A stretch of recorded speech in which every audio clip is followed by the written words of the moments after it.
हे WhatsApp guys, आपका इस channel पे बहुत बहुत स्वागत है guys। इस सीरीज का नाम है सोल पैड मास्टर और ये इस सीरीज का अगला एपिसोड है। जो पिछले एपिसोड में हमने यहाँ पे देखा था कि यहाँ पर यांशु एक जगह पर फंस जाता है, उसे एक मैप भी मिल जाता है। फिर इसके बाद यहाँ पर हमें दिखाया जाता है मास्टर लिकांग को, जो यहाँ पर इन लोगों के साथ भिड़ जाते हैं। फिर इसके बाद हमें दिखाया जाता है कि एक ब्लड सकिंग मास्टर आता है, उसके साथ होता है यांग जीते। तो यहाँ पर वो यांशु को मैसेज कर लेता है और यांशु उसके सामने आता है और यांशु को देखकर हैरान हो जाता है, बोलता है कि तुम ऐसे कैसे जिंदा हो सकते हो, तुम्हें मारने के हम लोगों ने अथक प्रयास किए। उसके बाद उसे ये भी बोलता है कि तुम ऐसा कैसे इतना पावरफुल हो सकते हो, तुम्हारा तो रुबाब ही कुछ अलग दिख रहा है। क्योंकि यहाँ पर जब वो लोग इसकी फैमिली को मारने के लिए गए थे तो एक बहुत डरपोक टाइप का बंदा था और हमेशा अपनी फैमिली के पीछे छुपा रहता था। फिर उसके बाद यहाँ पर हमें ये भी दिखाया जाता है कि कैसे यंशु जब इनकी फैमिली पर हमला हुआ था तो वहां से भाग चुका था और उसकी सोल पैट ने भी उसे छोड़ दिया था, जिसकी वजह से ये एक सोललेस मास्टर हो चुका था। और ऐसा बोल के यहाँ पर यंग दीदी उसका मजाक उड़ाने लगता है, जिसकी वजह से यहाँ पर यंशु को थोड़ा बहुत गुस्सा भी आ जाता है। फिर यंशु से बोलता है कि अगर तुम्हें अपनी जान प्यारी है तो मुझे सब कुछ सच सच बताओ कि तुम यहाँ पर क्या कर रहे हो। अगर तुमने मुझे सच सच बता दिया तो मैं शायद तुम्हें जिंदा जोड़ने के बारे में सोच सकता हूँ। तभी वो बोलता है बंदा कि मेरे पास एक ब्लड सकिंग मॉन्स्टर है, कहते मिलता है तुम इसका सामना कर सकते हो। फिर इसके बाद उस बंदे को भी गुस्सा आता है और यहाँ पर वो बंदा यांग जीदे अपने सोल पैड को यहाँ पर यांशी के ऊपर फेंक देता है। फिर यहाँ पर उसका सोल पैड हमला करने के लिए आगे बढ़ता है तो मोक्षी अपने एक ही स्नीक अटैक से उसे बहुत ज्यादा इंजर्ड कर देती है और बहुत पीछे भी फेंक देती है। फिर यहाँ पर वो यहाँ पर मोक्षी का भी मजाक उड़ाने लगता है, जिसकी वजह से मोक्षी को बहुत ज्यादा गुस्सा आता है और मोक्षी यहाँ पर अटैक करने के लिए आगे बढ़ जाती है और उसके ऊपर अटैक कर देती है।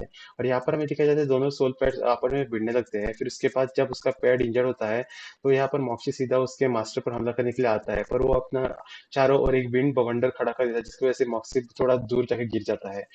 फिर यहाँ पर दिखाया जाता है कि आप उस मास्टर ने अपने ब्लड सकिंग मास्टर को स्केल अप करने का ऑर्डर दे दिया था, जिसकी वजह से वो स्केल अप हो जाता है। फिर उसके बाद यहाँ पर भी दिखाया जाता है कि यांशु को जो मॉक्सी को स्केल अप करने के लिए ऑर्डर दे देता है, बोलता है कि उसके बारे में कैसे इस मॉक्सी को हराना है इसके बारे में बाद में सोच लूंगा। फिर यहाँ पर मॉक्सी भी एक स्केल अप कर देता है और अपने फ्लेमिंग टेक्निक की वजह से यहाँ पर उस मॉन्स्टर को जलाने की कोशिश करती है, पर यहाँ पर वो मॉन्स्टर ज्यादा हर्ट नहीं हो पाता। फिर उसके बाद वो मॉन्स्टर फिर से उठ खड़ा हो जाता है और फिर से मोक्षी पर हमला करने के लिए आगे बढ़ जाता है। फिर मोक्षी इधर उधर भागने लगती है और उस पर अटैक कर देती है। फिर उसके बाद उसका जो ब्लड सकिंग मॉन्स्टर है वो मोक्षी को थोड़ा बहुत इंजर्ड करने के बाद यहाँ पर यांशु के ऊपर हमला करने के लिए आ जाता है, पर यांशु अपने दूसरे सोल पैड जो कि नीर होता है, जो आइस टेक्निक यूज करता है, इसकी वजह से ये अपने चारों ओर एक आइस की दीवार खड़ी कर देता है। और दूसरी तरफ वो मोक्षी उस यांग के ऊपर हमला करने के लिए आगे बढ़ती है तो यहाँ पर एक लाइटनिंग वंडर क्रिएट करता है, जिसकी वजह से मॉक्सी उसके अंदर फंस जाती है। फिर यहाँ पर दूसरी तरफ हमें दिखाया जाता है और यहाँ पर यांशु को फंसाने के लिए उसकी चारों ओर एक जाल बिछाया जाता है और मॉक्सी के चारों ओर भी एक जाल बिछाया जाता है, जिसकी वजह से दोनों उसके अंदर थोड़े बहुत फंस जाते हैं। फिर उसके बाद उसका जो मॉन्स्टर होता है जो यहाँ पर सीधा यांशु के ऊपर हमला करने के लिए आगे बढ़ जाता है। और यांशु का जो सोल पैड होता है नीर, वो अपने चारों ओर यहाँ पर आइस की दीवार खड़ी कर देता है, जिसकी वजह से वो मॉन्स्टर आगे नहीं बढ़ पाता और उस दीवार को भी तोड़ नहीं पाता। और तभी वहां पर मोक्ष आकर उसके ऊपर हमला कर देती है। और दूसरी तरफ हम देखा जाता है वो बंदा बहुत ज्यादा खुश होता है क्योंकि उसे लगता था कि अब वो बाजी जीत जाएगा।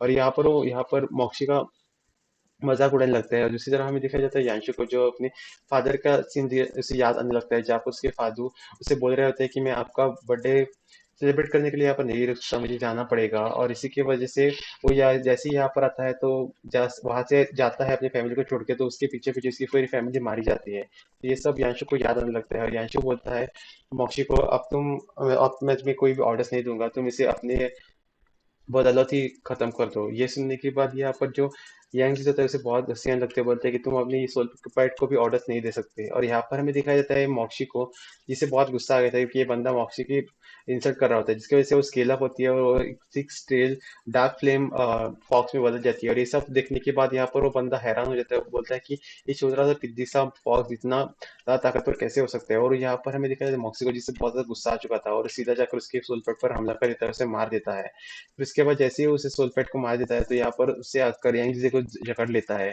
और यांग अपनी जान की भीख मांगने लगता है, बोलता है कि मैं तुम्हें जो चाहिए वो बता दूंगा। फिर यहाँ पर हमें दिखाया जाता है यांग जो आप सब सच्चाई उगलने लगता है, बोलता है कि मैं यहाँ पर अपने अंकल के साथ आया हूँ जिसका नाम है लिकांग, जो बहुत ज्यादा ताकतवर है। और यहाँ पर मैं अपने 5 टीममेट्स के साथ आया हूँ क्योंकि हम लोग को यहाँ पर एक मैप ढूंढना होगा, जिसके टुकड़े जॉइन करने के बाद हमें यहाँ पर एक ट्रेजर मिल जाएगा और वो ट्रेजर होगा ब्लड पीपल फैंसी, जो एक बहुत ज्यादा पावरफुल टेक्निक है हमारे फैमिली की, जो हमें अगर अगर हम लोगों ने वो हासिल करी तो हम लोग बहुत ज्यादा स्ट्रांग हो जाएंगे।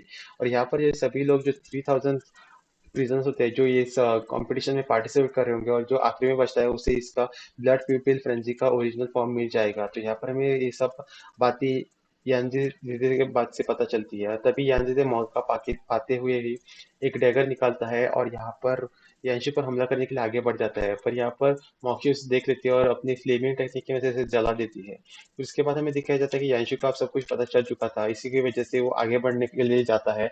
और आगे बढ़ने से पहले वो यहाँ से यांशी के पास जितने भी ट्रेजर है वो अपने पास रख लेता है।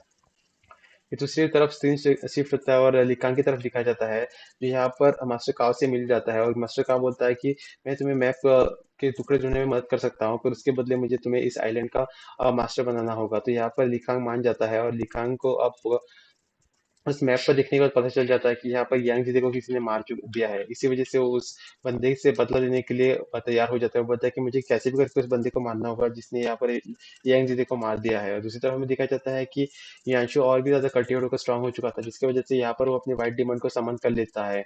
जैसे ही यांशु स्ट्रांग होता है उसके अंदर का व्हाइट डिमन भी अब थर्ड स्टेज पर पहुंच चुका था। और दूसरी तरफ हमें दिखाया जाता है यहाँ पर लिकांग को, जो यहाँ पर उस बंदे से बदला लेना चाहता था जिसने यहाँ पर यांग जिदे को मार दिया था, जो कि और कोई नहीं बल्कि यांशु होता है। और इसी के साथ ये एपिसोड यहीं पर खत्म हो जाता है गाइस। देखने के लिए बहुत बहुत शुक्रिया, और अगर आपको इसका अगला एपिसोड देखना है तो प्लीज जाकर सब्सक्राइब करें, ताकि जब भी मैं इसका अगला एपिसोड अपलोड करूँ तो आपको इस बारे में पता चल जाएगा। देखने के लिए बहुत बहुत शुक्रिया।